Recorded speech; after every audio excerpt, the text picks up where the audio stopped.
Hello, my friends. How are you all doing today? I'd like to discuss something that, see how do I get into this? Whenever I start my videos, it's always like, which direction do I turn to start it?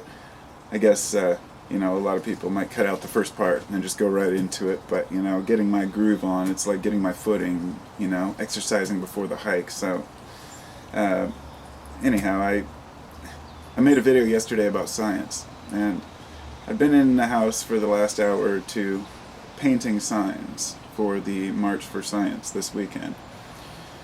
And I'll probably show them down the road, but while I was sitting there, I was listening to a variety of different TED Talks, which were playing in the background on random. And one came on, and it was an Eastern fella who was talking about, I think he was from India, and he was talking about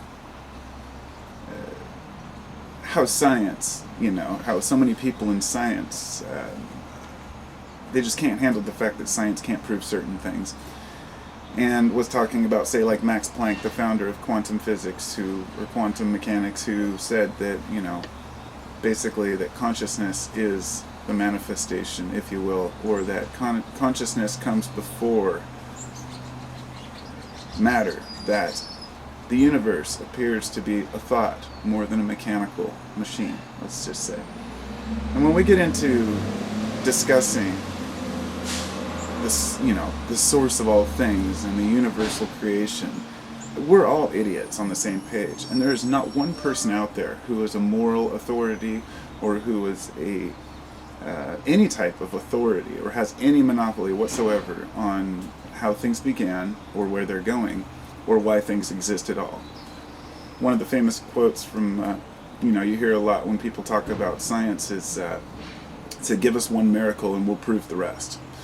And that one miracle is creation itself, the idea that anything exists. And it's an issue that is, the most ancient philosophy, if you will, is why and how. I find it silly that people argue about it, because no one is an authority on it. But I guess the subject matter of this video is really to tackle the idea of kind of my view on science, because while I am an avid supporter of science, and I know that it's helped us live longer, it's helped to save a lot of lives, it's also caused a lot of deaths, of course. Needless to say, science has allowed us to flourish, and science itself is not the enemy. And that's one of the signs I made, is science is not the enemy. It's not about religion versus science. It's not about creationism versus materialism. It's a matter of using the scientific method as a way to understand our world, because it's the best we have. Is science perfect? No, absolutely not. There are many studies that are done that seem to be totally legitimate, and then down the road we find out that they were wrong. We find out that, background radiation or background gravity, things change and alter over time, and we don't know why things happen the way they happen, but we learn about it, and we write it down, and we study it as best we can to understand it. So, in regards to that, and the benefits it brings to show, okay, this has worked for this many people, the chances are this much that it'll work for me, I have a 5% chance of dying if I take this particular drug or having an adverse reaction. It's never going to be perfect, and someone is always going to be left out or have an issue with it, or maybe have an allergic reaction to something that works great for other people. My point is that science is phenomenal in helping to bring about new things, but it's also going to bring about problems. But if you resort to superstition, then that creates many more problems. Witch hunts, burning people at the stake because they have epilepsy, things like that, the Dark Ages, ignorance. So, science is here to stay, and it's not really anything new. It's a term that was given to a method, but a method that people have been using since people have been doing anything. There are plenty of people who tried to put a certain, plow, something to use as a plow in their fields, and that didn't work, and this didn't work. Well, science showed them this material works better. It was through experimentation. So now I want to move on to where science doesn't work, because it's really the main point that I wanted to make here. Science is looked at as almost like a god to some people. It's a way for people to explain everything so they don't have to believe in any crazy gods or religions. But I have a completely a different understanding about religion and why people take on the metaphoric understanding of the universe, and really don't see anything wrong with that until it creates war and poverty and hatred and fighting among classes, class warfare, and others telling each other who God is, what God is. But to try to stay out of the religious realm of it, a good metaphor that I heard was that, when people say, well, science can't prove that God exists, and this is true, and that science can't prove that God doesn't exist either, and that's really the biggest point to remember. But I heard someone say, you cannot prove a mother loves her child. And I thought about that. Right. There's no scientific way to prove that someone loves someone else. So if science were to say, well, love doesn't exist, it's a figment of your imagination, people would say, I don't really care what you think it is. I can feel it, and it enriches my life. Well, religion is the exact same way, or the belief in a God, or a higher power, or even creation through just a blueprint of the universe, or pantheism, whatever it may be. It's a matter of a person has a really strong feeling or a connection towards the universe they live in, and then someone else tells them from a scientific perspective that they're wrong, and that their feeling isn't legitimate. And the person says, whatever, buddy. It's the same way as love. When you have a mystical experience, it's something nobody can take away from you. So there's nothing wrong with all the people who say, I had a mystical experience, a connection to the divine. The universe is conscious.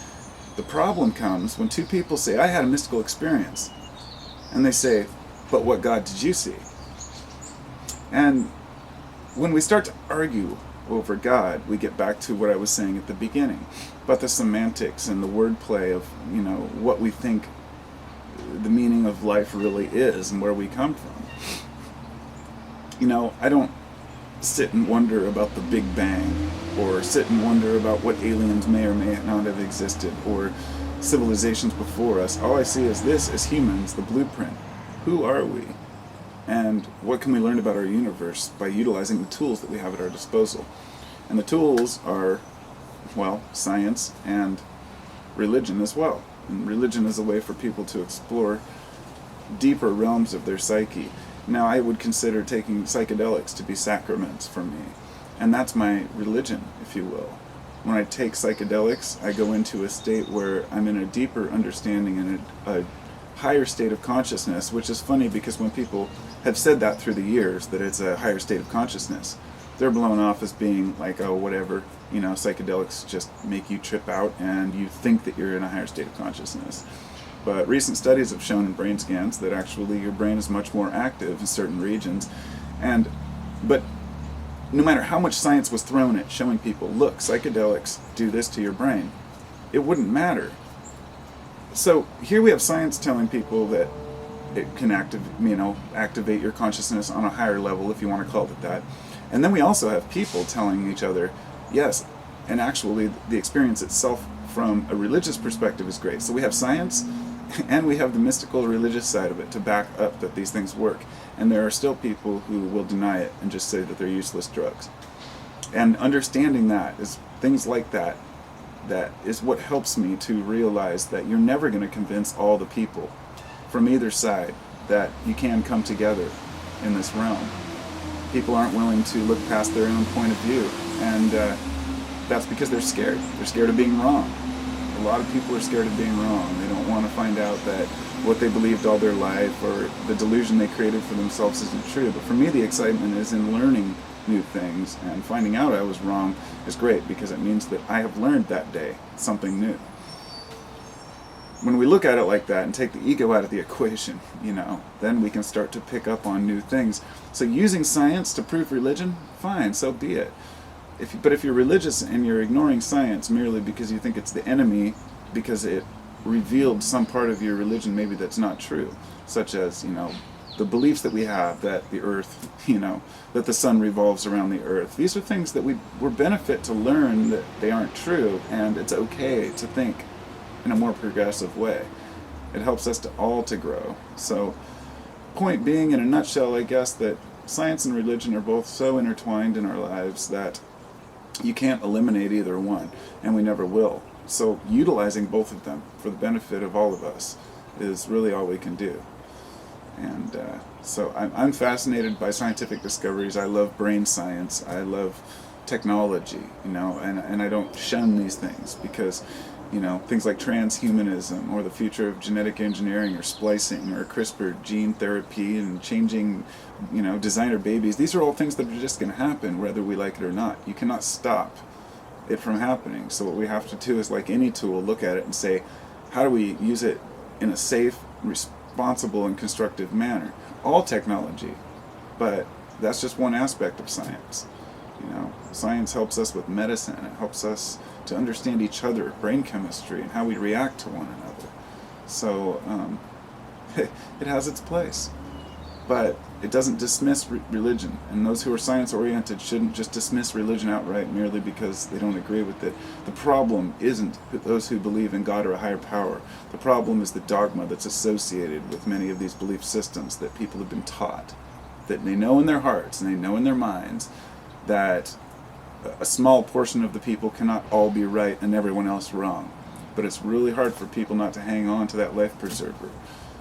So throw out everything that you might want to believe and start over every day. The things that shine through, the things that are true, they always float to the surface. The cream always rises to the top in life. So you can't prove mystical experiences with science, but you can't really prove anything, I guess.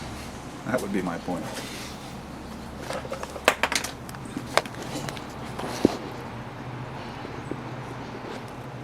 We got the squirrels coming out eating all the peanuts I threw. What's up, little buddy? I'll talk to y'all on the flip side, and have a wonderful day.